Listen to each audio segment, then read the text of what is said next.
يلا بينا على المطبخ. انا قصدت ان انا امشي معاكم الطرقه لان انا هوريكم حاجه دلوقتي. طبعا انتوا شايفين ازازتين هناك، ليه هما الازازتين دول يا جماعه؟ هقول لكم دلوقتي حالا. الازازتين دول يعني فايدتهم ايه؟ اولا احنا كنا تانيين السجاده طبعا وراكنينها، فلما جيت فرشتها، تعالوا اوريكم حاجه بس. انا بعشق العين دي بجد، معلقاها كده في الطرقه، لا جميله جميله جميله. تمام.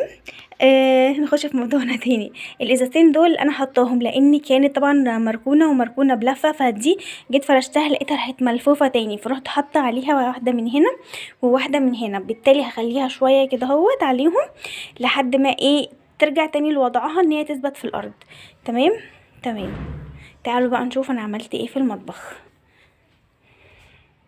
مبدئيا كده شايفين دول مفارش عاديه قماش، دول كانوا بتوع النيش. تمام. بس انا حسيتهم بقوا قدام قوي، ما بقاش شكلهم لطيف في النيش، مش احسن حاجه. بس انا ما حبيتش ارميهم، انا خليتهم هنا في المطبخ. يعني شكلهم حلو في المطبخ وبتوسخوا وبغسلهم في الغساله عادي خالص. تمام. ما بتقولش لا، وفرشه بيها المطبخ كله في المفارش دي اهو شايفين، ومن جوه كمان فرشاها اهو شايفين. فرشه المطبخ من جوه على فكره ده دوا غده، عشان بس محدش يقول ايه دوت، انا حاطاه في المطبخ عشان ما انساهوش. تمام. بصوا انا فرشه بيه المطبخ كله اهو شايفين، فرشه المطبخ كله بالمفارش دي. تمام. تمام. انا دلوقتي استغليت دول، يعني انا استغليت المفارش دي. طب ايه كمان انا عملت له اعاده تدوير ومرضتش ارميه؟ تعالوا نشوف ايه كمان عملت له اعاده تدوير ومرضتش ارميه. شايفين الحافظه دي كانت في أوضة المعيشة. تمام. اللي هي الليفينج روم لو محدش عارفها بالعربي.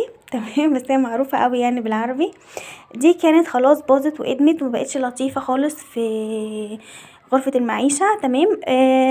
بس انا ما رضيتش ارميها، خليتها في المطبخ في الشتاء بس عشان تخليلي سيراميك المطبخ كله ايه يعني متغطي كده وجميل. هي فيها كام قطع تمام، بس يعني تمام في المطبخ، يعني مش هتقول لا المطبخ متداري محدش بيخشه غيرك. تمام. وطبيعي طبعا لازم القماشة دي عشان مية اي حاجة هي تاخدها ما تجيش على الفرشة اللي انت حطاها في المطبخ. طب تعالوا الستارة بتاعت تحت الحوض، انا دي بقى عملتها ما كلفتنيش فلوس خالص. عملتها بايه؟ عملتها بستارة حمام كانت ادمت عندي خالص وباظت. خدت الحتة السليمة منها ولزقتها بايه ولا عملتها بايه؟ اولا انا مش حاطلها اي مواسير ولا اي دبل ولا اي حاجه فيها، انا مسكتها خدت المقاس بتاعها وقصيت اللي بايظ منها ورحت حطاها في الدبل فيس. حاجه اسمها دبل فيس هتلاقيها عند بتوع قطع الغيار، اي حد في الحاجات اللي بيبيع الحاجات ديت. تمام. مسكتها قصيتها وظبطتها ولزقتها في الحوض بدبل فيس. بس انا غلطت غلطه واحده بس، ان كان لسه تحت الحوض دوت كده شايفين مبلول، فبالتالي الحته دي ما لزقتش. انا مستنيه تنشف وهعيد تاني ايه الدبل فيس فيها تاني. تمام. طب كمان حاجة كمان عملت لها اعادة تدوير.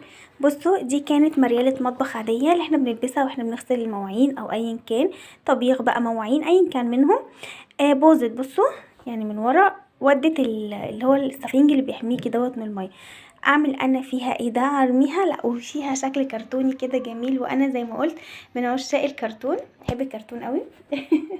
شايفين؟ فحطيتها هتحميلي شويه ازاز البوتاجاز. تمام. مش هتحميه تمام خالص يعني للاخر، بس هتحمي شويه منه اي حاجه مثلا وانت واقفه كده مديه منظر معاكي في المطبخ، تحسي كده في تغيير في المطبخ. حاولي تغيري من المطبخ، تحطي اي حاجه يعني ترفع من روحك المعنويه كده وانت واقفه في المطبخ. دي كده دي يعني مش نسيت الرقم بصراحه، دي مش فاكره رقم كام عملنا لها اعاده تدوير. طيب احنا كده خلصنا اعادة تدوير. تعالوا بقى نشوف العيون بتاعة البوتاجاز من فوق عاملة ازاي وكده بقت عاملة ازاي ورجعت ذهبي تاني ازاي. هقول لكم حاضر. لو حد دخل على الفيديوهات الاولانية خالص هيلاقي العيون مش ذهبي كده. رجعت ذهبي كده وحلوة قوي ازاي. انا حطيت عليها خل الاول، حطيتها لميتها كلها في طبق كبير. تمام. يعني شيلهم كلهم مرتاحين. وحطيت فيهم اول حاجة خل. تمام. من الازازة خل عادي بتاع الازايز، وبعد ما حطيت الخل كنت بغلي الكتل، على ما الكتل غلي رحت دلقاه على طول فوق العيون وسبتها ليله. وتاني يوم مسكت سلكه ناشفه ناشفه من غير صابون او اي حاجه ودعكتها كويس قوي قوي قوي قوي. وبعد كده لميتها يعني وصلت معايا اللون النحاسي الجميل او الذهبي دوت.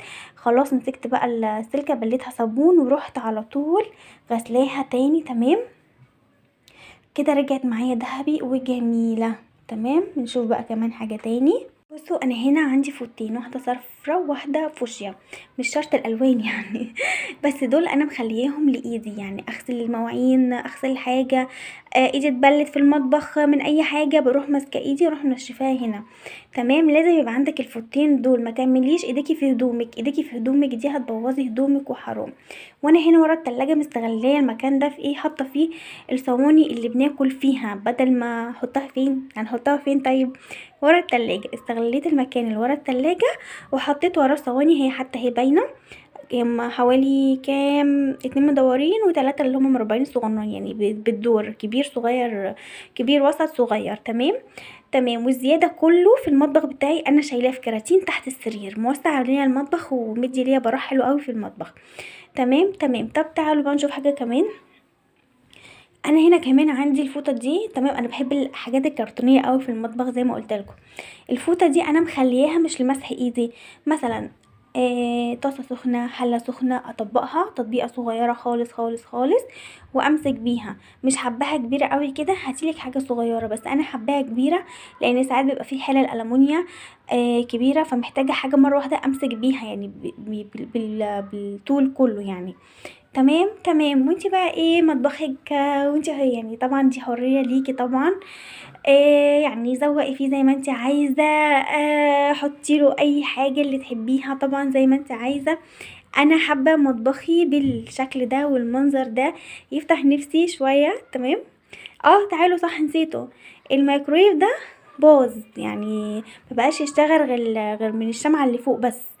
ارمي؟ لا مش هرمي، رحت قلباه. تمام وخليته يشتغل، يعني الشمعتين كانوا فوق قلبت انا الميكرويف عشان يشتغل من تحت. بعمل فيه بقى حواوشي، بعمل فيه فراخ، بعمل فيه اي حاجه مثلا مليانه دهون. تمام استغليته هو في الدهون مادام هو كده كده خلاص يعني اتكل على الله. وخليت الجديد دوت بقى لصينيه كيكه لاي حاجه كده ايه خفيفه كده وبسيطه على طول منها. كمان انا ما بوظهوش بدري بدري، كده كده في واحد غيره اهو. تمام ده كده الحاجات اللي انا عملت لها اعاده تدوير ومرضتش ارميها في المطبخ. ويعني الزينه والحاجات اللي انا حطاها في المطبخ دي شكلها لذيذ قوي. وكمان انا ما شربتش كوبايه الشاي. تمام طب تعالوا اوريكم بالمره اوضه المعيشه كده الليفينج روم بتاعنا، تعالوا يلا بينا. انا كده كنت معاكم النهارده وريتكم الكام حاجه اللي عملتهم اعاده تدوير والحاجات اللي عملتها في الشقه مسحه الشتاء يعني ديت والحاجات الجميله اللي عملتها دي. تمام انا النهارده كنت معاكم بوريكم بس الحاجات اللي عملت لها اعاده تدوير. يا رب تكون النهارده الحلقه عجبتكم وفادتكم، يا رب اكون ضيفه خفيفه على قلوبكم. والسلام عليكم ورحمه الله وبركاته.